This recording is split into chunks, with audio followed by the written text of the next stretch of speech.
Page 560. Continued. Lyric poetry. The term lyric is often applied to poetry, which is subjective in character. The earliest lyric was sung to the accompaniment of the harp, and throughout its history it has retained in varying degrees the qualities of song. The main characteristic of the lyric is its emotional quality, its intensity. Quote, "It is the poetic cry from the heart," unquote, comma, says A.R. Entwistle, comma, quote, "of joy, comma, sorrow, comma, fervor, comma, exaltation," stop. It follows that since powerful feelings are of short duration, comma, the lyric, comma, as an artistic expression of emotion, comma, is short, unquote, stop. It has been called, quote, "the quintessence of monetary mood," quote, "the quintessence of momentary mood garnered into words," unquote, stop. The main qualities of the lyric are given below. 1. It is musical, metrically or verbally or both. 2. It is subjective or personal in character. 3. It is the expression of a single emotion, and so it has unity. It is a short poetic composition. 4. It is spontaneous and unpremeditated. 5. It has a variety of forms. 6. It is embellished with consummate art. 7. Renaissance and Romantic poetry is mainly lyrical. Para. The sonnet. The word sonnet is derived from Italian sonetto, meaning a sound. Petrarch, the great Italian poet, began sonnet writing. Hence it is known as Petrarchan sonnet. It is a poem of 14 lines. It is a somewhat artificial form of Provençal origin. Page 561. It was originally a song, but by the time its vogue reached England via Italy, it had already lost its original character. Wyatt and Surrey first of all wrote sonnets in English. They followed the Italian or Petrarchan pattern. Para. There are two main types of sonnet. One the Italian or Petrarchan sonnet, and the other English or Shakespearean. In both types of the normal measure is iambic pentameter running to 14 lines. The main difference is the rhyming scheme. The Petrarchan or Italian sonnet is divided into two parts, an octave of 8 lines and a sestet of 6 lines. The octave rhymes as ABBA, ABBA. The rhymes of the sestet vary, but the commonest scheme is CDE, CDE, CDE, and CDC, CDE. Milton, Wordsworth, Keats, and Shelley attempted the Petrarchan form. Para. William Shakespeare innovated the sonnet. The renovated form is known as English or Shakespearean form. It is divided into 3 quatrains and a rhyming couplet. Its rhyme scheme is A, B, A, B, C, D, C, D, E, F, E, F, G, G. The final couplet has the force of an epigram. The Ode.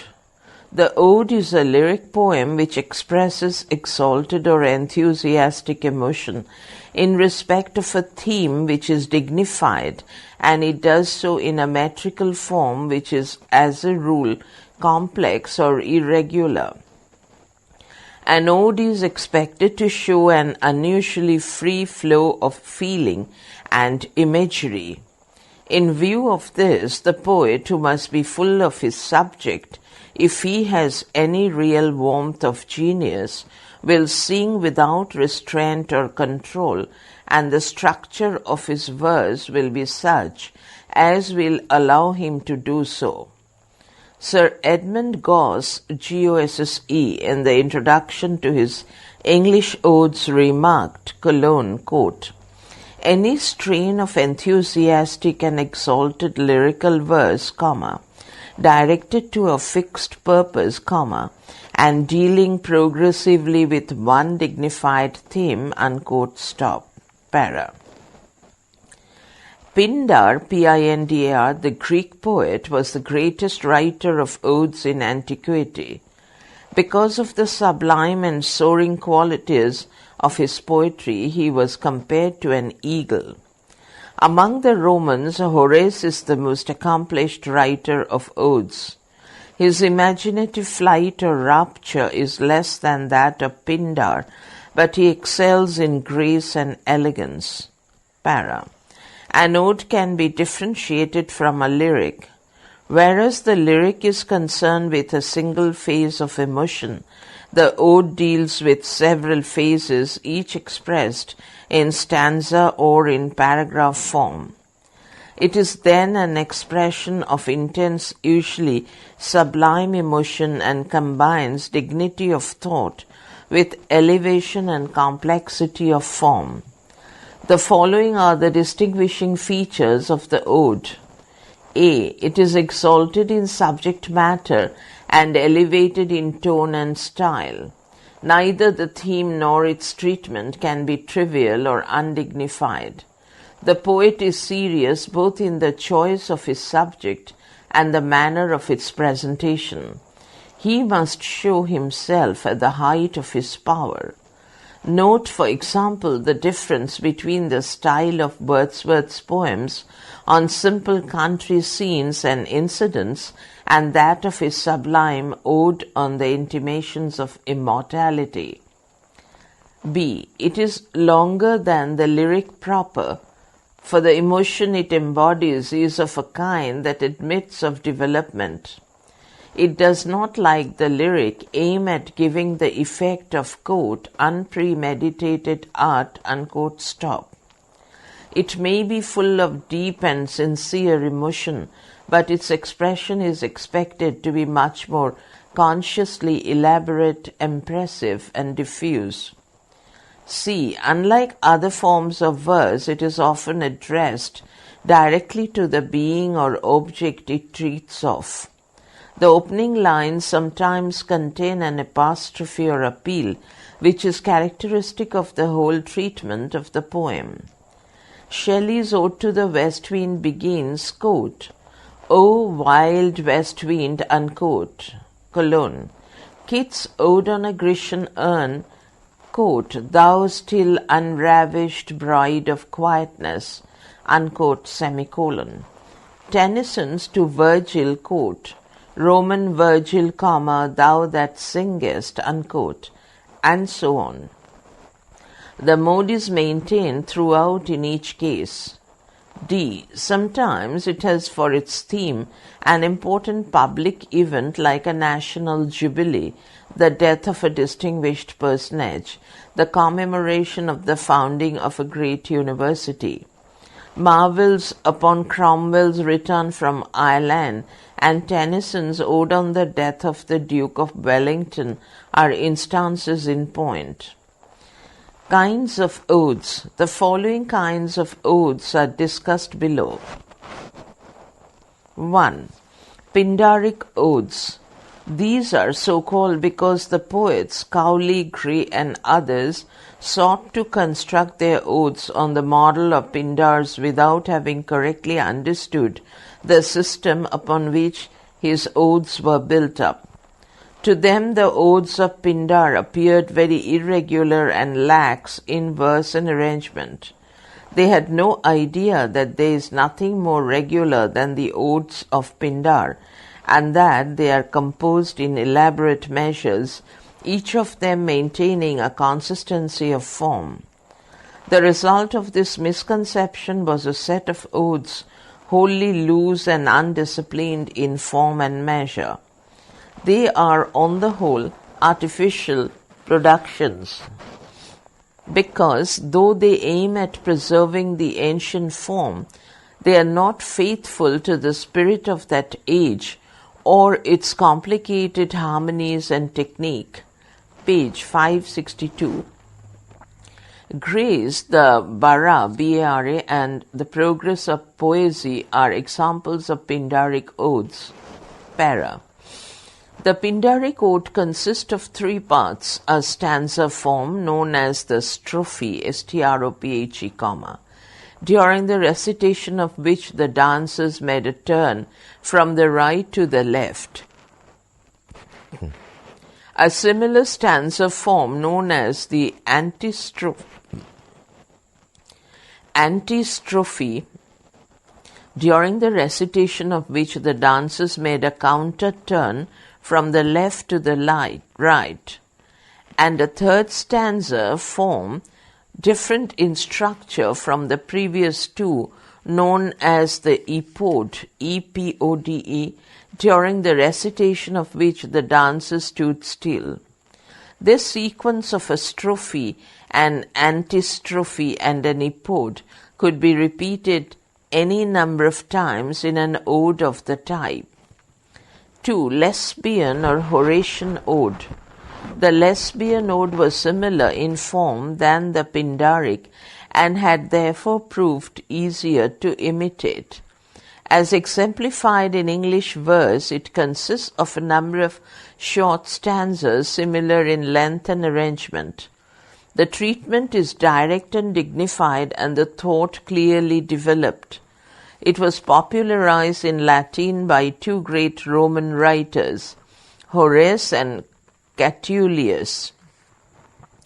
The works of Horace in particular served as a model to English imitators of the form, and English odes of this type are commonly known as Horatian odes, a practice which ends to obscure their Greek origin.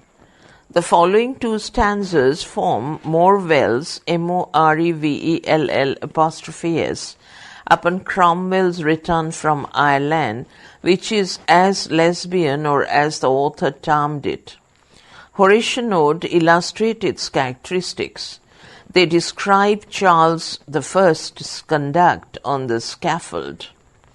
Quote, "He nothing common did or mean upon that memorable scene, but with his keener eye the axe's edge did try, nor called the gods with vulgar spite to vindicate his helpless right, but bowed his commonly head down as upon a bed." Para. As is evident, the stanzas are short, having only 4 lines each, and similar, observing the same arrangement in respect of rhyme and meter, and convey the thought in a plain, straightforward fashion. The style is sober and stately after the Latin manner, with none of the passionate warmth of the Pindaric ode. 3. Ode in English literature. Except of a few attempts in the Pindaric or the Horatian form, the English ode has pursued a course of its own as regards subject matter and style, treatment and outlook, not strictly bound by classical traditions. It is either regular, consisting of a series of exactly similar stanzas, like the odes of Shelley and Keats, or irregular when each stanza follows a different arrangement, as in Wordsworth's Immortality Ode and several of the odes of Tennyson and Robert Bridges. Para. Historical study of the ode. In this section we will take up the masterpiece of English odes written by the prominent English odists. At the dawn of Renaissance, Spenser wrote a well-known ode named Prothalamion, Prothalamion. Here we have a type of ode between the regular and irregular, based on a single type of Wordsworth's Immortality Ode, of elaborate strophe with elaborate rhyme scheme. We see a similar time scheme in Collins' Ode on the Superstitions in the Highlands. Its vocabulary, of course, quickly dates its eftsoons, EFTSOONS, we are not much likely to find outside a Scott novel, and we find it redolent with the familiar properties so dear to Renaissance Europe. Quote, sweet-breathing Zephyrus, unquote, quote, hot Titan's beams, unquote, Jove, and Leda, Leda. Thessaly, Thassaly, and Peneusis, Peneus, stream, and the rest. It is all a classical dressing because it was the fashionable pretense of the time. But really it is all no more Thessaly than it was Athens in Midsummer Night's Dream. It is London and the Thames, quote, sweet Thames, unquote, run softly till I end my song, unquote. And what indeed is behind it all? We are given an indication quite quickly. Quote, ...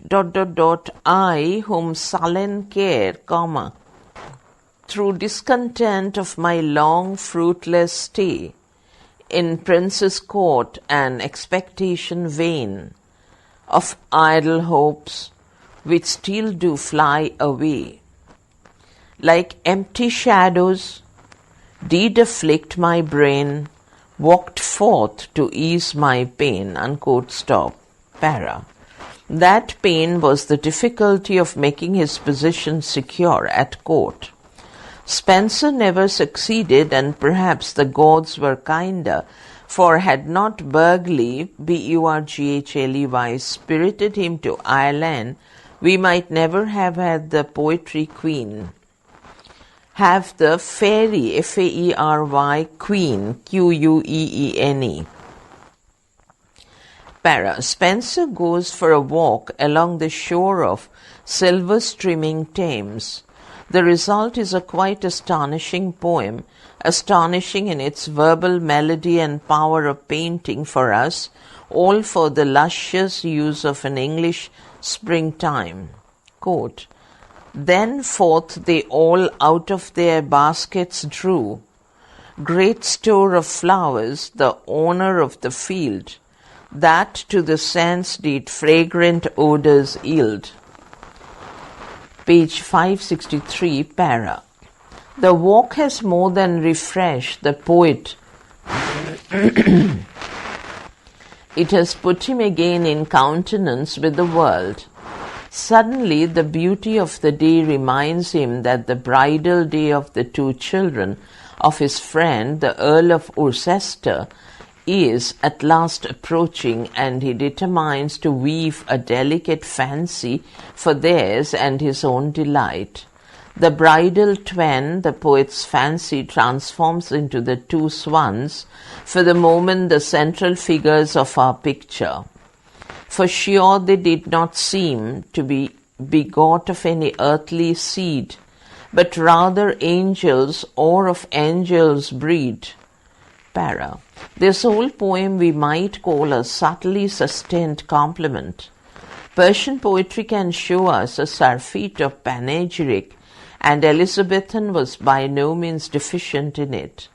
But here we have a masterpiece of verbal felicity and picture-making, while great Elias' glorious name still rings through all the English world for ages, following the muse of Edmund Spenser. The Elegy. The elegy is, quote, a mournful poem, typically a lament for the dead, unquote, stop. It is derived from the Greek word elegia, E-L-E-G-E-I-A, meaning mournful poem. It is, quote, a poem of lamentation set to music, unquote, stop. It is less spontaneous than the lyric, and it is often elaborate in the style, like the ode.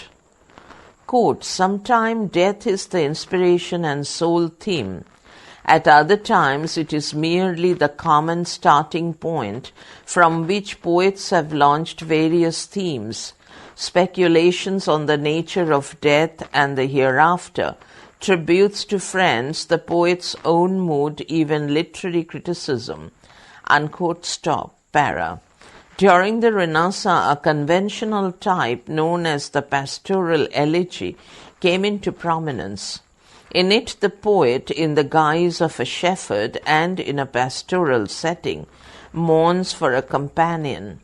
Milton's Lycidas, Shelley's Adonais, and Arnold's Thyrsis, Thyrsis, are fine examples of pastoral elegy. Gray's famous elegy, written in a country churchyard, is a note of personal lament. Reflective, didactic, and satiric poetry, para. The reflective poetry may be cast either in the lyric or the epic mode. The themes are generally serious and philosophic in nature. It attempts to expound the problems of human life and man's relation to the universe. The element of thought is important in it.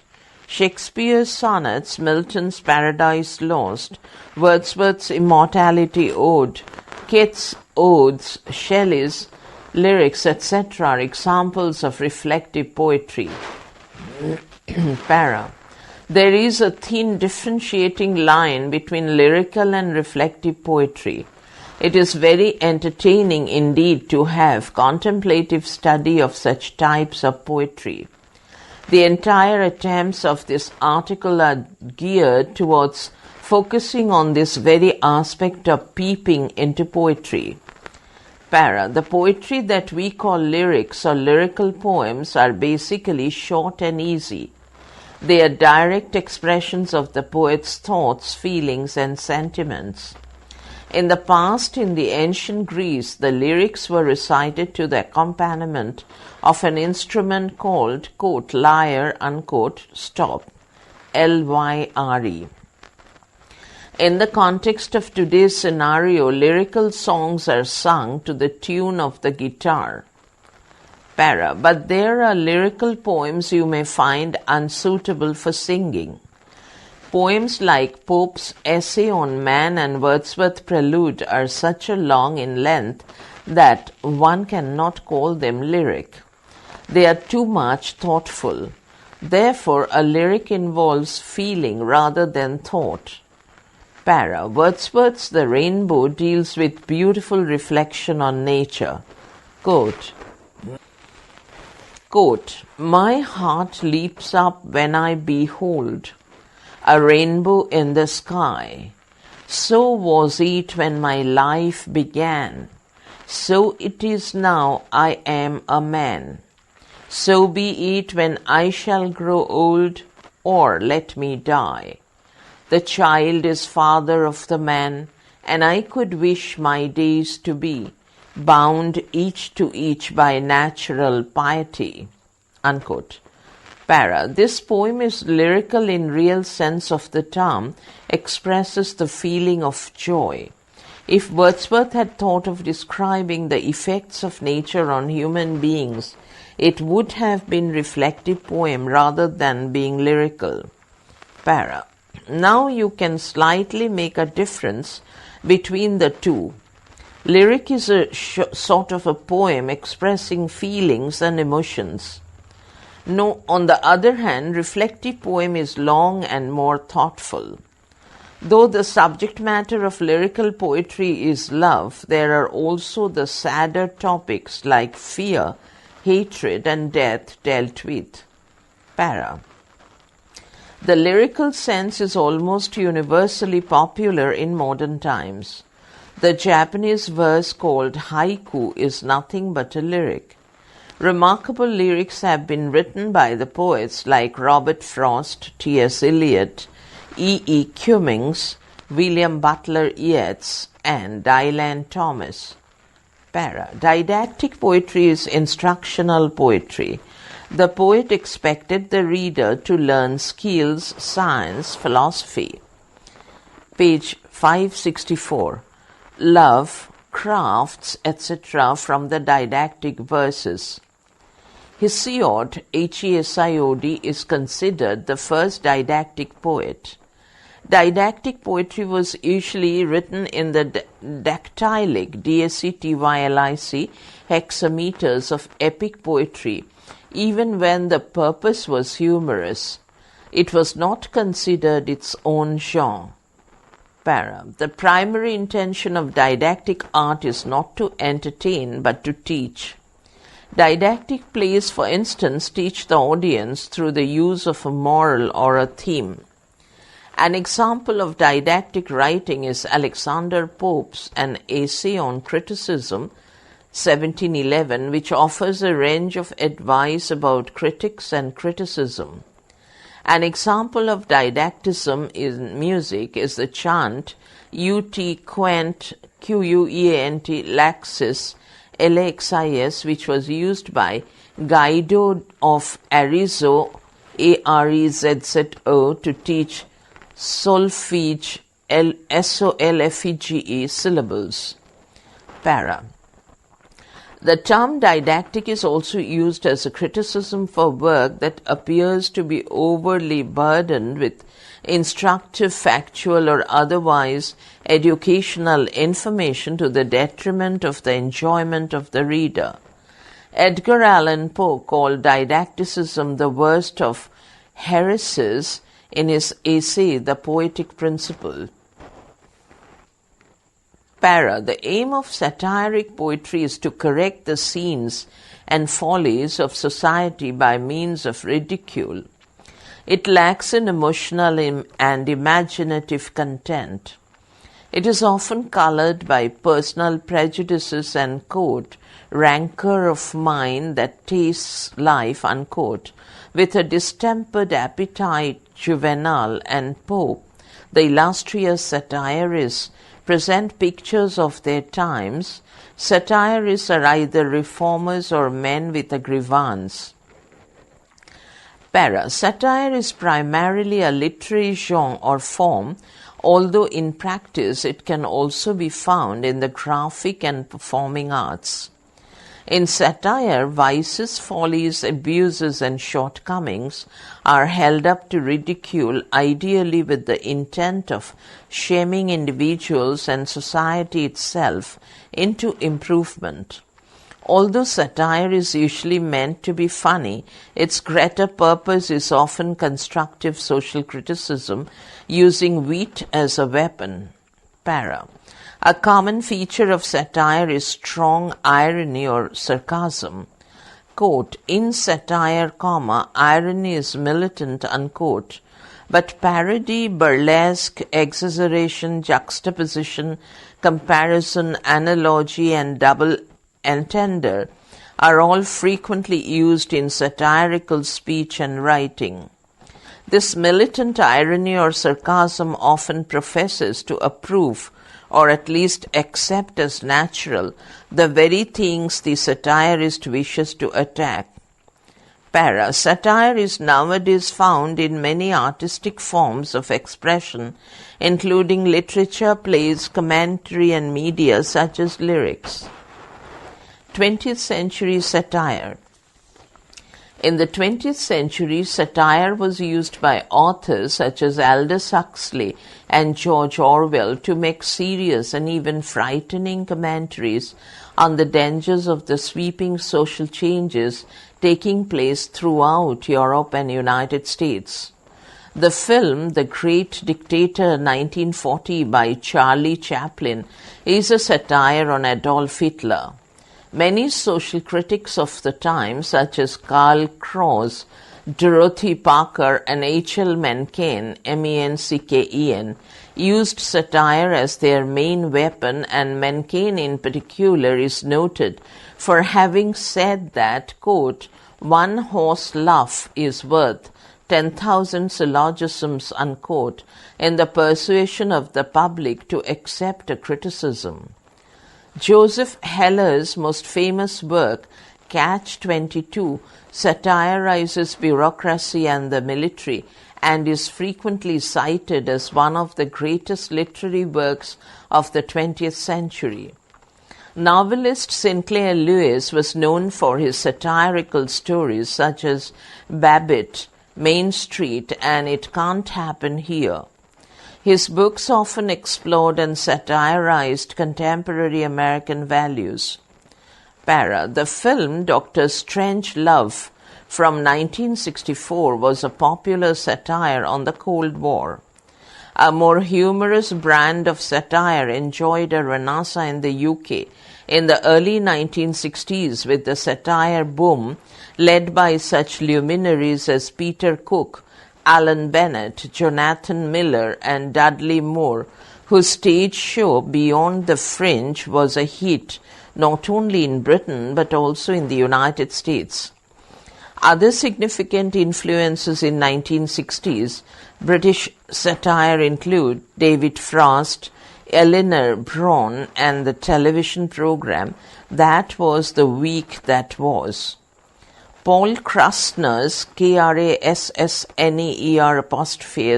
magazine The Realist was immensely popular during the 1960s and early 1970s among people in the counterculture and had articles and cartoons that were savage, biting satires of politicians such as Lyndon Johnson and Richard Nixon, the Vietnam War, the Cold War, and the war on drugs.